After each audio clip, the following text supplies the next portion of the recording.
Good morning, everyone. It's so nice, but it's hot outside. Well, I'm here with AuthorTalk. You guys know me, Amy, here with Sandy and Russell, and our guest today is Mike Ellerkamp. I just like his last name. I love it. Mike, where is that name originate? Is it like from another country? It's German. It's German. There's a lot of letters in that name. Yeah, it's like a German name. Let's do a little interesting thing. You'll find Ellerkamp spelled C, Russell, Ellercamp, and those families, generally from the same line as the Ellerkamps with a K coming out of Germany, they came through Ellis Island in New York. And when they tried to explain how to spell their name, it became Camp with a C. So the people on the East Coast... I saw that in Godfather, so I know that. The people on the East Coast, Northeast people that you see are Ellerkamp with a C, probably same family line. My family came in with Austin to Texas, so I'm one of the original Texas immigrants.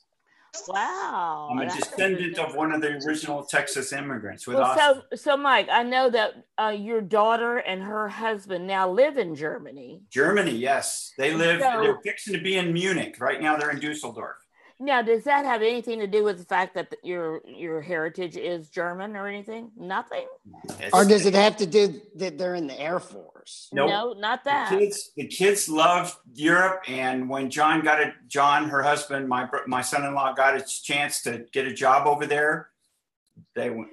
And they did. Well, that's a smart thing to do. I'd do that in a second. And that was 7 years or 8 years ago. So they've had 2 children in Germany. So they'll have. At some point, the 2 younger children will have to make a decision on their residency. Wow. On their citizenship, too? On their citizenship, yeah. Oh, wow. At this point, they're considered a dual citizen, but at some point in Germany, I think around 18, they have to decide whether they're going to be German citizen or American citizen. And they already speak German, though, right? And everything. The oldest one is fluent German. And the middle one is beginning to learn her German, and the little one, of course, is just a year, so she's not speaking yet. But yeah, they'll all 3 learn German. They're in German schools, and so they'll all 3 learn German. That's awesome. That is great. Yeah, it's cool. So, what a way to start our Monday podcast with a history lesson. Yeah, a little history. So let's talk about the weekend. What did you do this weekend, Russell? Well, Friday night, you and I went to, and I have a photo of it, went to the Houston Writers Guild social, and it turned out to be pretty good. It was. Oh my gosh. Thank you, Andrea Sanchez, for that. So here we are at the Guadalajara Mexican Grill. I think it was one of the best socials we've ever had. I really had a great time, and you left early. So you left before there was, we had a great time. You left before the whole cover of the month, but we had one couple there who brand new. I thought we had 2 couples there because there was the couple with the, we had 2 your left with the new book and the couple on your right, and he just finished his book. Just finished his first book ever, and he took him 10 years, and his wife knew nothing about him writing a book. Nothing until it was done. And he said, by the way, I've written a book. And she's like, what? She was so proud of him. She is. I mean, so they knew they were so much fun. Kitty and what was his first name? I'm so sorry. His name. Well, move on. It doesn't anyway, matter. So we had a great time. Great time. So they've never been part of a. Well, we got to limit here. I know. You got to make your ship. So Kitty, whatever your husband's name is, I'm going to go look it up, and I apologize. But she moved over and sat with us. She sat in your place after you left, and so that's why I left. I was thinking of her. You're such a thoughtful person. I am so impressed. Sandy, that was so sarcastic. It was great. Anyway, it was a good night, and we do want to show you, we did have a cover of the month competition. It was very, it It was great. It was very ad hoc, just like spontaneous. This is Imani Lang, known as Cleo. And she's going to be on in the future. She will be on in the next few weeks. Cleo is a spoken word author. So do you know what spoken word is? No. It's like somebody that speaks in poetic form. Oh, so they're just like real elegant to talk to? Well, when they're performing, yes. And so I want to go hear her perform. Cleo was sweet and shy that Friday night. To start with, she wasn't by the end of the night. Well, we'll have to get her a margarita before she's on. Yes. So let me tell you that I want to say thanks to Elizabeth from Writespace for sending Cleo to me. Well, Writespace is an awesome organization. It is. And Elizabeth told her, if you want help promoting your book, you need to call Sandy. And so she called me on Friday and wanted to know how could she get involved. And I said, well, you need to find out about the Houston Writers Guild. And she said, I would love to know about them. And I'm like, well, good. We're having a social tonight. And she goes, I'll be there. And she was. So it was just like happened immediately. So I am going to get together with her. She's got a great story, great story. And I'll tell you more about it as we go. But anyway, we had a great time at the Houston Writers Guild monthly festival. So the last Friday night of every month, we meet somewhere. So go to the website to find out where. Because it'll always be in a restaurant because we just meet and have dinner together. And it was a great time. Russell stayed for most of it. And we got there. Russell and I were the first ones there, which that's normal. And so we had fun hanging out and talking to everybody till dinner. So fun night. Amy, your weekend was spent getting ready for what? Was getting ready to go on my cruise with my husband and his family. So we're going to be gone for 5 days. And you're leaving this afternoon, right? Yeah. So I have to be in line at like 1. So I have to go to Galveston and then leave at 4. Okay, so the people watching this, if they have any suggestions to Amy about how to make her cruise better, type them below. I have one. Take an extra $20. Take 2 extra 20. Well, take 3 extra $20 bills.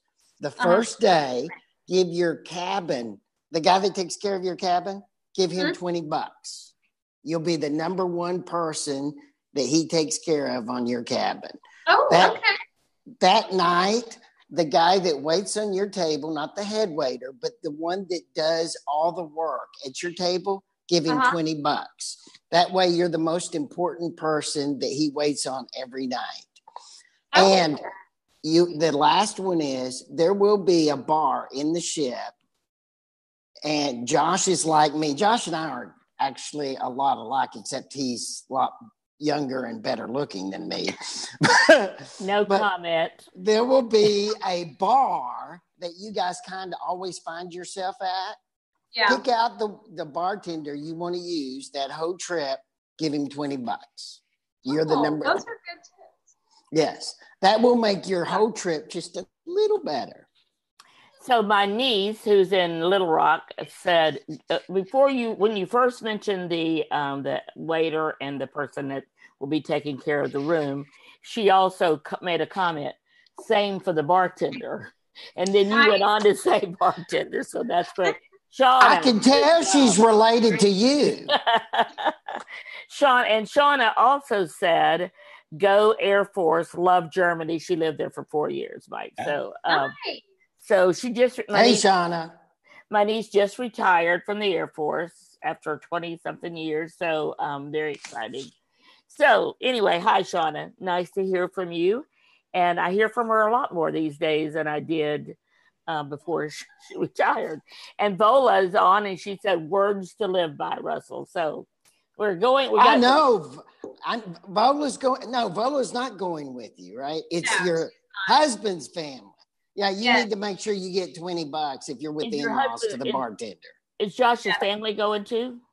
Yes, that's going. Okay. Yeah, it's a family cruise. Oh, well, that sounds like fun. Yeah, it's going to be a lot of fun. I'm really excited about it. Yay. So do you have a balcony room, or you have a window room? Yeah, we had a balcony room for our honeymoon. We don't have one this time. It's the same cruise that we went on for our honeymoon. And so we had just gotten off the boat and stuff. So this time we're going to go and do some stuff. And everything since our anniversary was last Sunday. So we're going to kind of celebrate it on the cruise. Well, that is cool. Yeah, so, it's going to be fun.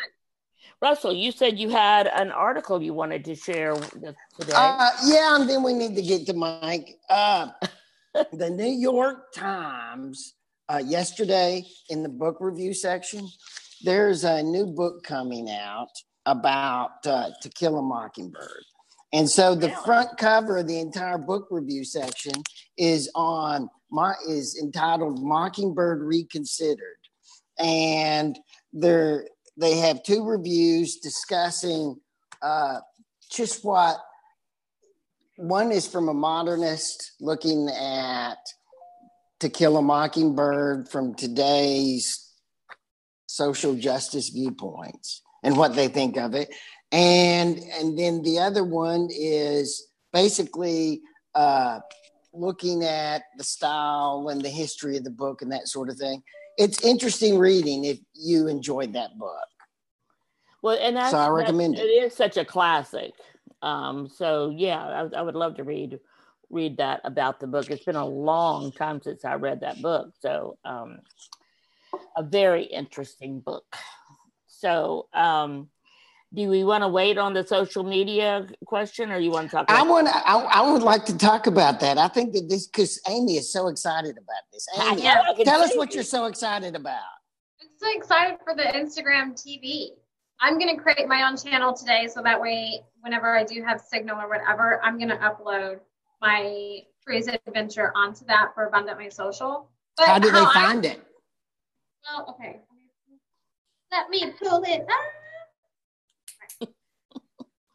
She's so excited. Look up here at the top, this button right here, right? That's TV. So then if we click on it, this is what pops up. And there's a bunch of different channels. So you can follow people or whatever. And so there's going to be an Amy channel as of today. Yeah, I'm going to create it. Yeah, that's my goal. And then if you hit the gear button, I don't know if you can see it. What button is that? The gear button. Oh, gear, the little gear thing. Yeah. Setting. Right here. Yeah. This is going to pop up, and you can't read it, but it says create channel. And you want to create a channel, and then you can upload. What it's going to be is it's going to be vertical up and down. It's kind of like doing a YouTube live, but it's going to go to Instagram. And I feel like this is eventually going to take the place of Instagram stories. So they're trying to compete with Facebook Watch. Even though Facebook owns Instagram, they're kind of competing with themselves because Instagram is a bigger platform right now than Facebook. So Instagram TV, I highly recommend it. I'm super excited about it. Something fun and different, and eventually you'll be able to put ads and monetize it. Where do you push the button to get to Instagram TV? It should be up at the top. It's a little TV, different color. It looks like it's got, you see the little teeny tiny antenna on top of it. I don't have one. I think I need to update. You see this one right here? I don't have that. I'm going to have to update my Instagram. I have a business That's account. What mine looks like that I clicked on. I have a business account, so maybe you need to have one. Okay. I'm going to have to pick up my game. I wonder if I may have a business account too, because I have multiple people on mine. So the thing I love about Instagram that I don't like about Facebook is I can go from person to person to person without logging off. So that is. But here's the cool thing for business owners that do kind of like what I do, and they have multiple accounts. If you hold it, you can select all the different accounts, and then it puts you into theirs. Like we'll do the radio station. It puts you into their account. So then you can manage an ad. You can have up to I think 10, because I have 5. But yeah, because I have several on mine too. So yay.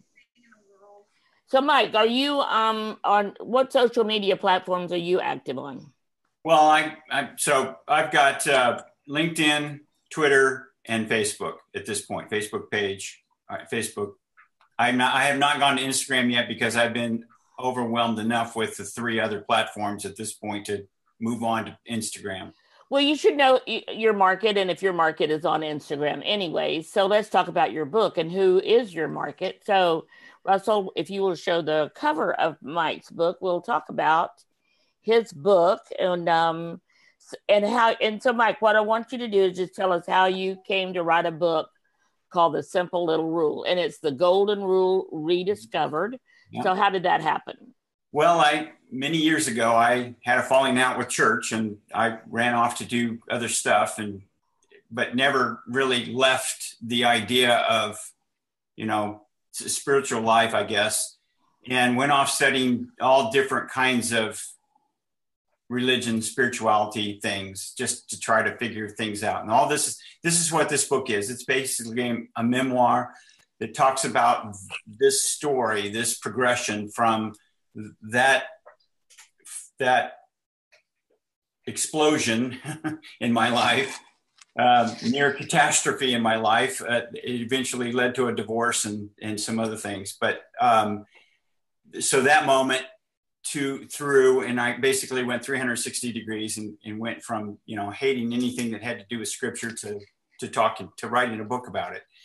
And it's the adult version of the Golden Rule, basically. And so I've got 5 supporting. We talk about the Golden Rule, where it comes from, why it's important. I figured it's so simple, but nobody seems to be able to figure out, just accept it in its simplicity. So I created or figured out 5 supporting principles to go with it: wisdom, justice, moderation, courage, and discipline. 4 of those are cardinal, what were called the cardinal virtues that came out of the same era that the Golden Rule came out of. And they are, the wisdom, justice, courage, and moderation. I added discipline. So anyway, I developed those, and I talk about that. And then the last 3 chapters go into how that's important for today, in today's world, and how it works for us and whatever. So that's the book and what it's about. And it was a 2-year, 3-year process writing it.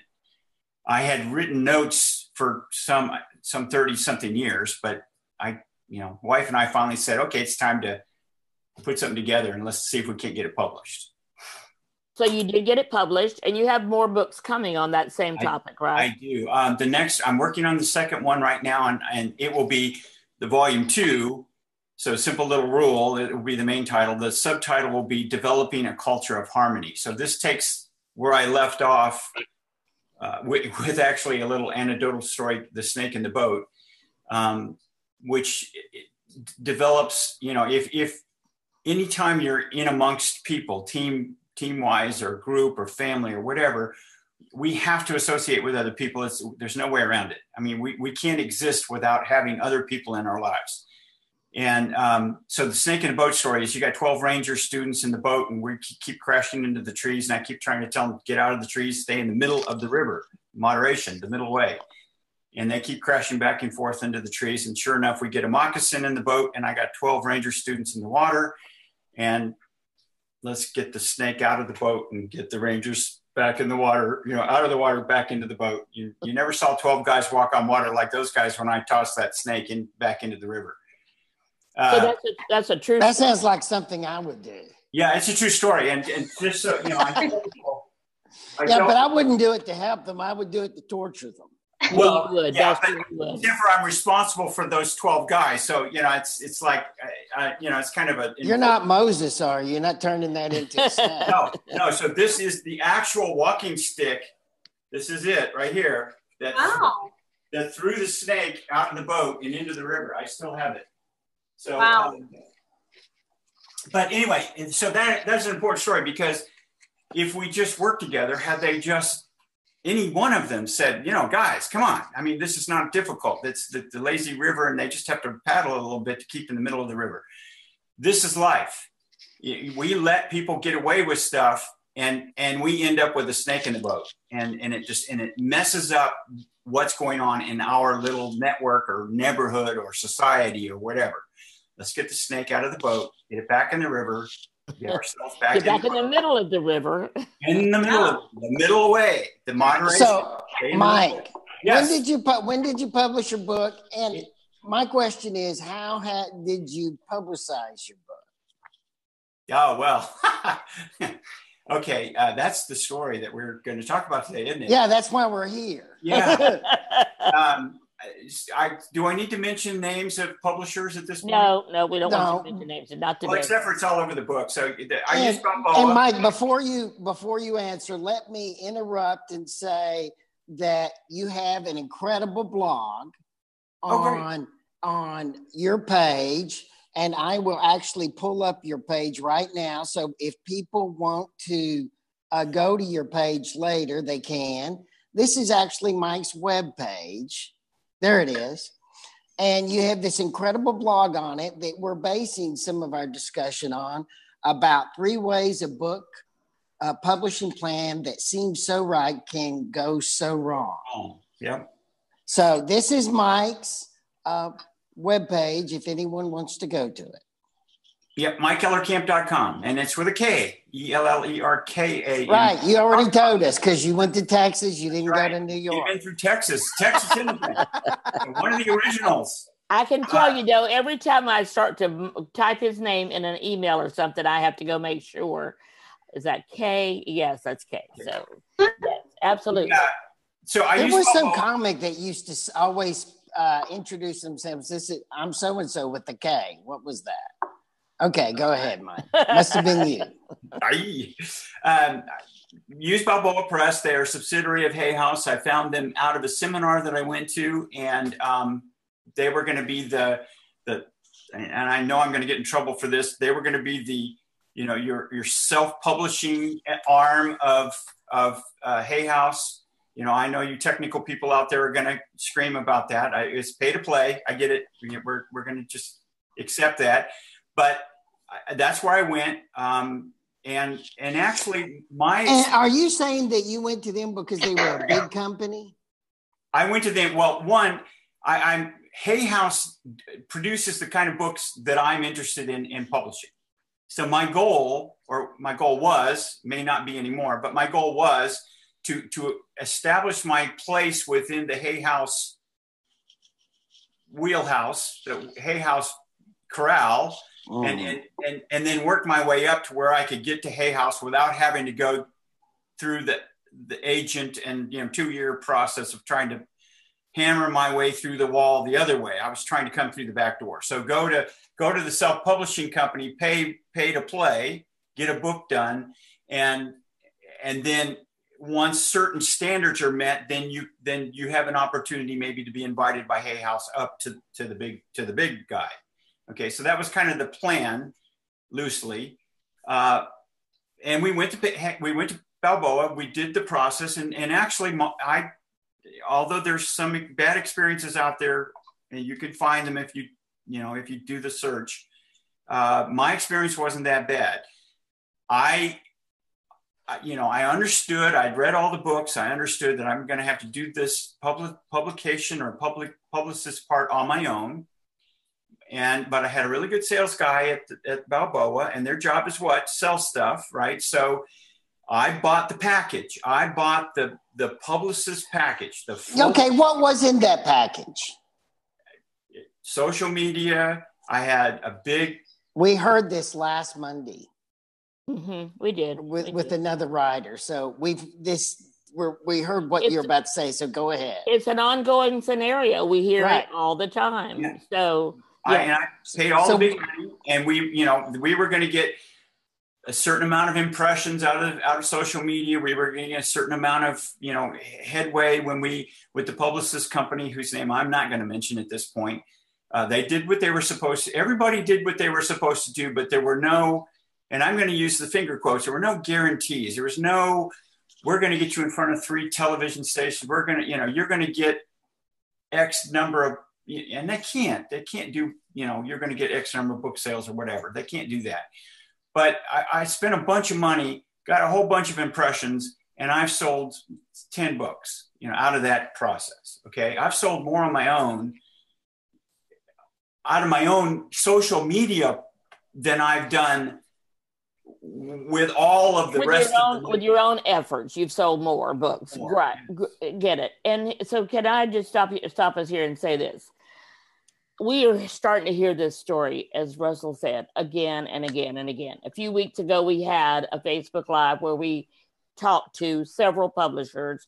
Mike was one of them. I mean, several people who had published. Mike was one of them. And same story. So here's my thoughts on this. Yes, you got what you paid for. You paid for this many impressions, this many. The one we talked to last week, he paid for one press release, one Google ad, and one Facebook ad. So when that's said and done, they're gone. They're gone on to their next client. They don't have a vested interest in what happens to you in your book. And the only way you have a vested interest in somebody and their work is to spend time with them. So one of the reasons that Amy and I, with what we do with authors, with the courses we teach, with the community that we're building, with the clients that we currently have, and I tell every one of them, if somebody comes, I mean, I will sell my highest level if anyone asks for it, but I always tell them, wouldn't you rather take that much money? If you've got this much money to spend, wouldn't you rather spread it for a 2-year period for less each month? It's the same amount of money, but it takes time. It takes time to build the relationships. It takes time to know who you should be talking to. It just takes time to be known.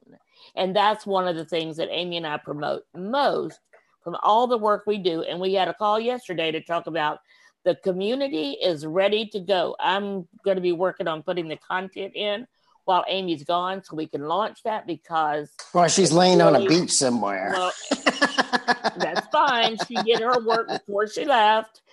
So she knows. And so that's why, I mean, I just want to say that it's not that you're not getting what you pay for. It's that you're not investing the time into building the relationships. And that's what having a successful book is all about, is building the relationships. Some of these people that I follow and I take their courses who come out with a bestseller every time, they build this team of people to help them, and it takes them months to do it. So that's the secret, is just spending the time doing it and to keep on, which you're doing that, Mike. You are, congratulations. You're keeping on. You're going on with your next book. You'll do things differently next time because you'll learn from the first time. And well, Mike, what are you doing for now that you fixed all that? Where are you now promoting that first book? Well, okay. So again, all over, my Facebook, my Twitter, my website. I'm getting ready to launch the speaking coaching piece. So that was always going to be another, when you go to the speaking, you go to NSA, you go to speaking venues, the speakers will tell you got to write a book, and nonfiction authors will tell you got to speak. So Molly and I were like, okay, so what are we going to do first? We're going to try to... It's like the chicken and the egg scenario. That's right. We're going to do the speaking piece first and write the book, or are we going to go ahead and write the book and then come on and behind that and do the speaking piece? So we decided to do the book first. So right now I'm working on getting started on the speaking phase while finishing up book 2. And so we'll begin that piece. And so we'll have those two things kind of bouncing off of one another to help. And Mike, you mentioned the nonfiction author, so let's talk about that for a minute. Boom! I was about to bring that up too. Yay. Bring it, Mike. All right, Nonfiction Authors Association. Can you go to the website? I can't because I didn't do it before. So do that right now while we're talking. So Nonfiction Authors Association. I'm the chapter leader for Nonfiction Authors Association here in Houston. It is, and Miss Sandy over there, and she's over there for me. And I'm up here you're down there, and I'm up here on mine. Yeah. You're going to make me have a seizure if you keep talking that way.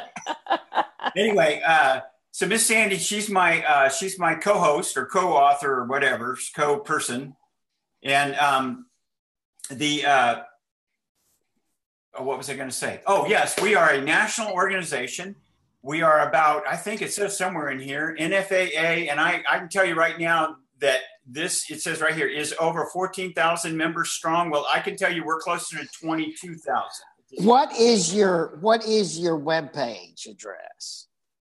My webpage address? No, for Nonfiction's Authors Association. Not the nonfiction. You're there. Nonfictionauthorsassociation.com.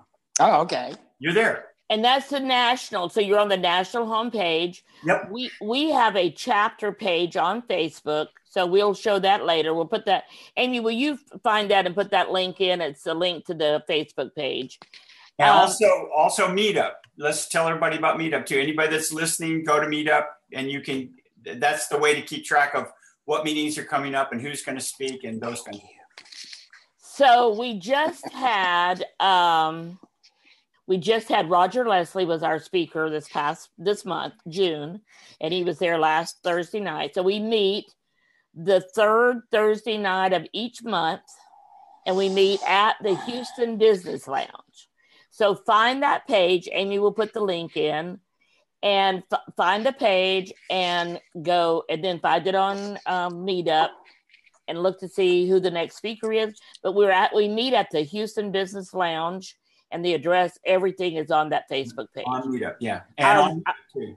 And our speaker for the month of July is Alan Bourgeois from the Texas Authors.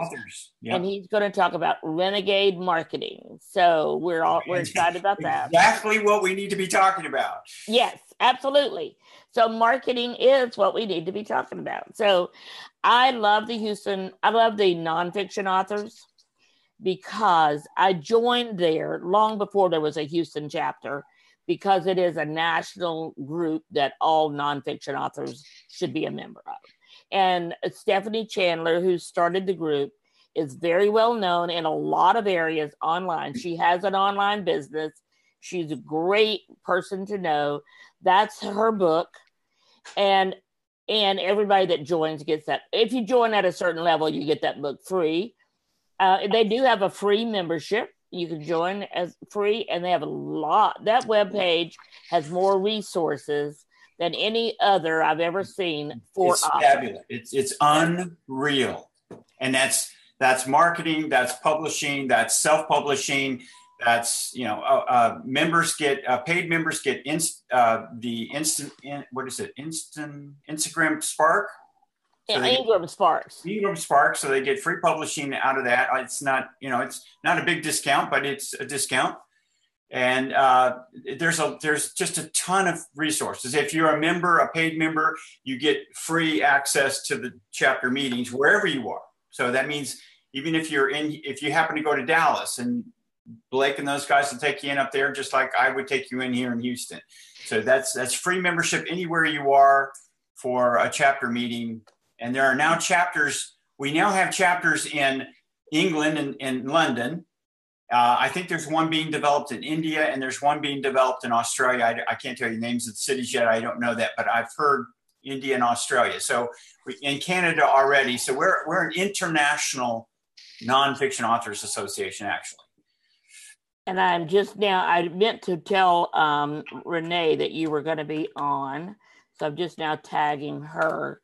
So Renee Settle is the national chapter leader for the NFAA. So great organization for fiction and nonfiction, because we do talk a lot of topics about publishing. So yeah, and the thing of it is that, for fiction people, you have Writers Guild and all these other writing groups that you can go to and write and, practice, and people will read your stuff and whatever. Nonfiction, we sort of get left out because, I don't care about character development. It doesn't mean anything to me. I don't care about timeline. None of that matters to me either. I'm a history guy. I've got to read and research history and put it together in a way and do bibliographies and those kinds of things. And it's not different in the total sense, but in its little niche, it's different in the things that we're sort of focusing on. And many times places like the Writers Guild just doesn't make it. And, unless you just got to have that motivational period to have somebody help you get something written on a page, it's not doing it for you if you're nonfiction. So the meeting we just had this last Thursday was about the difference between traditional and what Roger Leslie calls entrepreneurial publishing. And it was fabulous. He brought up some information I don't think any of us had thought of. And actually, we taught him a couple of things because there were some things that he wasn't aware of from the traditional side, seeing how that's sort of where I came out of, that we talked about. It was all great. And so if you want to check it out, would love to have you go check that out and come to our next meeting. The first time is free for everybody. First time is free. We'd love to have you come in and see. We'd love to see you. I think you'll be impressed. So, Mike, thanks for joining us today for Author Talk. Russell, any last words from you that you want to? Before we end, who's watching? Does anyone have any questions on board? Well, we've been responding to them. Bill Meganhart, thanks, Bill. So I've mentioned Bill before. He watches us on a regular basis. And Bill is an illustrator. He illustrated several of the books that I worked with years ago. So Bill, I would love to have Bill on. You know how I've talked about that. You have, and Bill, illustrators. Bill, let's get on. My computer's not responding right now. And Sandy, wouldn't Bill be a good potential speaker for us for Nonfiction Authors Association? He would be. I will reach out to him. So Bill Meganhart, get in touch with me. Would love to talk to you. And Bill is like an amazing illustrator. So we'll talk more about him when he. That's part of that team package that we need to be developing in that local business that we do to help people get published. And so just say Bill does more than so he can do cover design and stuff like that, but he has illustrated like children's books from beginning to end, and he does a great job with that, just like some of the illustrators we saw with Shanna Lee's book and some of the others. Yep. Bill, reach out. And then of course we have one of our favorites, Fola, was watching and making comments. So Amy, my computer's kind of on hold right now. So anybody else, we need to, it just all of a sudden is. Renee says, hi there. Thanks for tagging me. And I mean, all the other ones were pretty much read. So. Okay, good. So thank you all for joining us. Amy, have a great trip. Yes. Have a great time, Amy. We don't want to hear from you for a week. Right. I know we're going to see you on social media during the week, though. So there's no way you're going a week without that. So right. I'm not even going to suggest it. So we'll say hi to you through social media. Russell, you got a great week ahead? I have a lot of work ahead of me, and I'm about to get my next book ready for the beta readers. So I'm pretty excited about that. Good, I know, right?